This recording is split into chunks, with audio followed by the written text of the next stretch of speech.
I'm Shelby Collin with today's health news. Too little sleep is likely to affect your ability to function at work the next day, but could it also make you more likely to get sick? From 2007 to 2011, a study team observed a total of 164 adults between the ages of 18 and 55 for a week at a time in a hotel. The patients were exposed to rhinovirus, the common cold, via nasal drops, and watched to see if they developed signs and symptoms of a cold.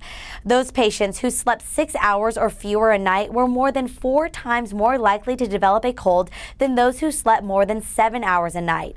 More research is needed, but the National Heart, Lung, and Blood Institute recommends that adults get between 7 and 8 hours of sleep a night.